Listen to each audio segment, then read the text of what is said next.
믿음으로 아벨은 가인보다 더 나은 제사를 하나님께 드림으로 의로운 자라 하시는 증거를 얻었으니 하나님이 그 예물에 대하여 증언하심이라. 그가 죽었으나 그 믿음으로써 지금도 말하느니라. 믿음으로 에녹은 죽음을 보지 않고 옮겨졌으니 하나님이 그를 옮기심으로 다시 보이지 아니하였느니라. 그는 옮겨지기 전에 하나님을 기쁘시게 하는 자라 하는 증거를 받았느니라. 믿음이 없이는 하나님을 기쁘시게 하지 못하나니 하나님께 나아가는 자는 반드시 그가 계신 것과 또한 그가 자기를 찾는 자들에게 상 주시는 이심을 믿어야 할지니라. 믿음으로 노아는 아직 보이지 않는 일에 경고하심을 받아 경외함으로 방주를 준비하여 그 집을 구원하였으니 이로 말미암아 세상을 정죄하고 믿음을 따르는 의의 상속자가 되었느니라. 2022년 8월 2일 새벽 하나님의 말씀은 히브리서 11장 4절부터 7절입니다. 11장은 5단락으로 나눌 수 있습니다. 어제 본 1절부터 3절은 첫째 단락으로 믿음은 무엇인가 라는 믿음의 정의에 대한 서론적 설명이고, 둘째 단락인 4절부터 7절은 아벨부터 노아까지의 믿음의 선진들, 셋째 단락인 8절부터 22절은 족장 시대를 살았던 아브라함부터 요셉까지의 믿음의 선진들, 넷째 단락인 23절부터 31절은 모세부터 가나안 입성까지의 믿음의 선진들, 그리고 마지막 다섯째 단락인 32절부터 40절은 사사시대 이후의 믿음의 선진들을 제시하며 더불어 신약 성도를 위해 예비된 새 약속에 대해서 밝히고 있습니다. 그래서 11장은 믿음장이라고 말합니다. 오늘 본문은 아벨과 에녹의 믿음, 그리고 하나님을 기쁘시게 하는 믿음을 가질 것에 대한 권면과 장래일의 경고를 받고 방주를 예비한 노아의 믿음을 말합니다. 4절입니다.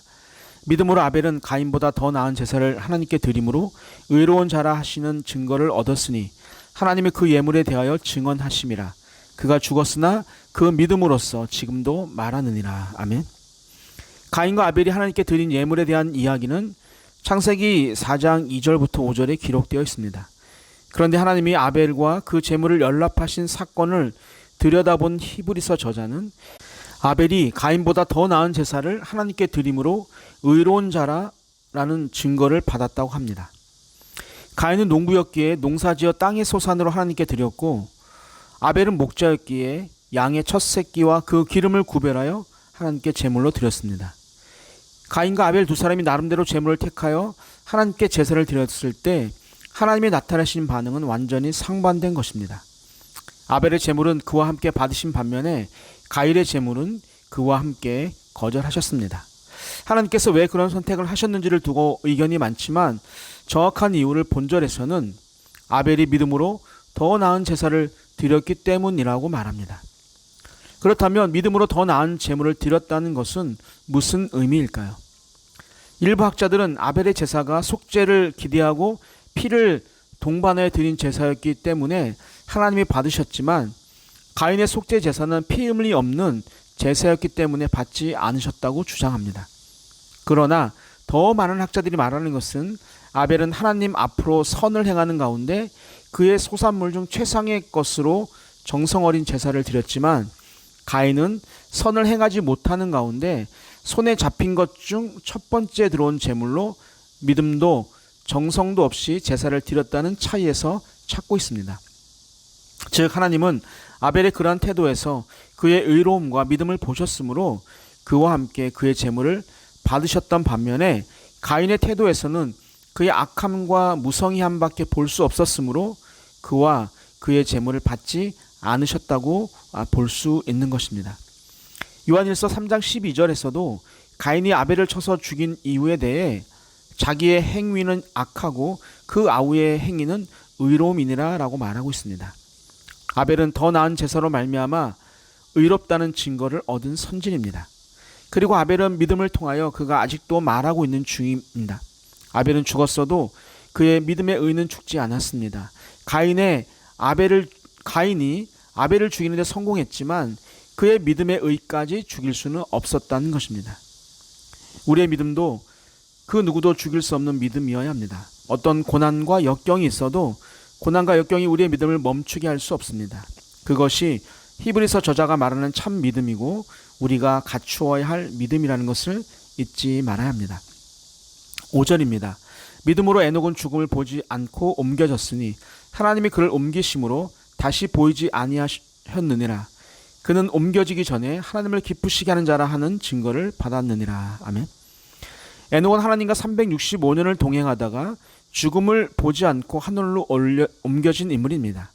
옮겨졌으니라고 번역된 이 단어는 신적 수동태라고 하는데 하나님이 에녹을 이 땅에서부터 하늘로 데려가신 사실을 말하고 있습니다. 인간이라면 누구라도 반드시 통과하도록 되어 있는 죽음이라는 관문을 통과하지 않고 데려가셨습니다. 이런 사건은 인간의 상식과는 상반되는 풀리지 않는 신비이기도 합니다. 지상에서 입고 있던 육적 몸을 그대로 가지고 간다는 것 또한 불가능한 일이기도 합니다. 그런데 하나님은 그런 신비로운 일을 에녹에게 행하셨습니다. 그렇다면 하나님은 왜 에녹을 산채로 하늘로 데려가셨을까요? 그 이유는 하나님을 기쁘시게 하는 자였기 때문입니다. 이 말은 창세기 5장 24절을 인용한 것으로 70인 역에서는 모모와 함께 걷다를 뜻하는 히브리어를 모모를 기쁘시게 했다는 의미로 번역한 것입니다. 하나님과 함께 보조를 맞추어 행했던 에녹의 삶을 하나님을 만족시키고 기쁘시게 한 사실로 받아들인 것입니다. 즉 하나님을 기쁘시게 할 수 있었던 비결은 그가 믿음을 가지고 있었기 때문입니다. 무슨 일을 하든지 혼자 결정하지 않고 하나님과 의논하고 그분 편에 섰고 그분의 뜻에 따랐던 것입니다. 우리가 하나님이 기뻐하시는 자가 되는 것도 마찬가지입니다. 우리도 에녹처럼 하나님의 뜻을 묻고 하나님의 편에 서서 하나님의 뜻을 따라 걸어가는 것입니다. 늘 물질로만 기쁘게 할 수 있다라는 생각이 너무 많은 우리에게 에녹의 동행하는 믿음을 생각해 보게 한다고 생각합니다. 6절입니다. 믿음이 없이는 하나님을 기쁘시게 하지 못하나니 하나님께 나아가는 자는 반드시 그가 계신 것과 또한 그가 자기를 찾는 자들에게 상 주시는 이심을 믿어야 할지니라. 아멘. 어떤 특별한 재능을 가지고 있다고 해도 믿음이 없이는 하나님을 기쁘게 할 수 없습니다. 이 말은 인간으로서 하나님을 기쁘시게 할 수 있는 절대적인 조건이 바로 믿음임을 강조하는 것입니다. 태어난 아이가 바로 걸을 수 없는 것처럼 믿음 없는 사람 역시 하나님을 기쁘시게 하는 사람이 되는 것을 기대할 수 없습니다. 그런데 하나님께 나아가는 자, 하나님을 기쁘시게 하기 원하는 자들에게 믿음과 관련하여 두 가지 필연적인 요구가 따라야만 합니다. 첫째는 하나님의 존재에 대한 믿음입니다. 그가 계시다는 의미의 단어는 현재 시제입니다. 이 말은 하나님의 존재가 지속적임을 말하는 것입니다. 따라서 하나님은 존재하시되 언제나 살아계신다는 사실에 대한 믿음을 가리키는 것입니다. 예전에 성경에만 나오는 하나님이 아닌 지금도 존재하시는 하나님임을 확신하는 믿음이 우리에게 필요한 때입니다. 둘째, 하나님은 자기를 찾는 모든 자들에게 상 주시는 분이라는 사실에 대한 믿음입니다. 하나님께 나아가는 자들에게 관심을 가지고 계셔서 자기를 찾는 것에 대한 보답을 반드시 해 주시는 분이라는 사실을 믿어야 한다는 것이죠. 찾는 자들이란 구하다, 문의하다라는 뜻으로 어떤 문제들과 관련하여 하나님께 문의하는 자들을 의미합니다. 보이지 않는 그분의 존재를 믿는 것과 함께 쉽지 않은 일입니다. 그러나 모든 믿음의 선진들은 바로 이와 같은 믿음을 지닌 사람들로 하나님을 기쁘시게 한 자들이었다는 것을 잊지 말아야 합니다. 여러분의 문제들을 놓고 고민만 하지 마시고 하나님께 구하고 묻는 자가 되는 것을 하나님은 원하시고 그런 자들에게 상을 주신다는 것은 문제를 해결해 주신다고 할 수 있습니다. 하나님의 아들인 우리는 아버지에게 당당하게 요구할 권리도 있습니다. 부끄러워하지 않아도 됩니다. 여러분의 문제를 놓고 요구하는 것을 하나님이 버릇 없다고 하시지 않을 것입니다. 7절입니다. 믿음으로 노아는 아직 보이지 않는 일에 경고하심을 받아 경외함으로 방주를 준비하여 그 집을 구원하였으니 이로 말미암아 세상을 정죄하고 믿음을 따르는 의의 상속자가 되었느니라. 아멘. 노아는 아직 보지 못하는 일들에 관하여 경고하심을 받아서 마음에 깊이 간직하고 말씀대로 순종하여 방주를 짓기 시작합니다. 이렇게 큰 배를 지어야 할 어떤 징조도 없었습니다. 지금까지 그렇게 많은 비가 내린 것을 본 사람도 없습니다. 그러나 노아는 하나님의 말씀을 흘려듣지 않고 존경하는 마음을 품고 진지한 태도로 그 말씀을 받아들인 것이죠. 보이지 않는 것, 상상할 수 없는 것에 순종하는 것이 바로 믿음입니다. 노아의 믿음은 온 지구가 비로 멸망하는 순간에 자신의 가정을 구원하게 됩니다. 어찌 보면 우리가 사는 세상은 늘 홍수로 물이 넘실거리고 있습니다. 음란의 홍수가, 부정의 홍수가, 이기적 홍수가, 편가름의 홍수가, 우상의 홍수가 넘치는 세상에서 살아남아 가정을 구원할 수 있는 것은 바로 믿음입니다. 방주를 준비하여 세상을 정죄했다는 말은 믿음으로 만드는 방주가 세상을 정죄하는 표이고 방주를 통해서 세상을 향한 하나님의 계획을 선포하는 것이라는 의미입니다.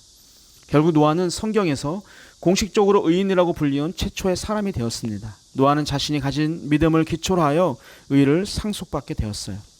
하나님의 의는 스스로 얻는 것이 아니라 상속을 받는 것인데 그것은 믿음의 사람들에게만 부여된다는 것을 잊지 않기를 축복합니다.